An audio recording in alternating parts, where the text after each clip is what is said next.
Welcome to Karjat. Shri Samarth Griha property and डेव्हलपर्समध्ये तुमचं स्वागत आहे.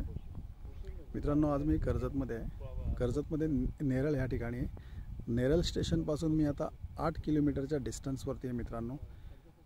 आणि एक सुंदर अशा लोकेशनला मी एक 30 गुंठेचा प्लॉट आज तुमच्यासाठी घेऊन आलेलो आहे. पाहू शकता तुम्ही आजूबाजूला किती सुंदर असे त्याच्या समोरच फार्म हाऊस आहेत.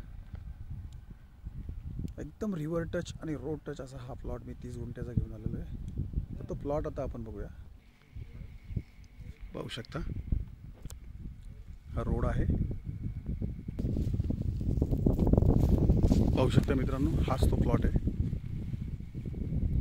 एकदम जबरदस्त अशा लोकेशनला तो प्लॉट आहे मित्रांनो. सिंगल ओनर आहे. टायटल एकदम क्लिअर आहे.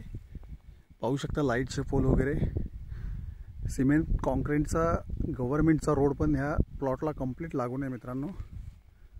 सिंगल ओनर आहे. टायटल एकदम क्लिअर आणि रोड टच आणि रिव्हर टच असा हा प्लॉट आहे मित्रांनो. पाहू शकता मी रिव्हर जागेमधून व्हिडिओ घेतला डायरेक्ट. 30 गुंठेचा प्लॉट आहे मित्रांनो. आणि याची प्राईस आहे मित्रांनो 3 लाख रुपये पर गुंठा. निगोसिएबल असेल. जर तुम्हाला अधिक माहिती हवी असेल तर तुम्ही खाली दिलेल्या मोबाईल नंबरवरती संपर्क साधू शकता मित्रांनो. धन्यवाद.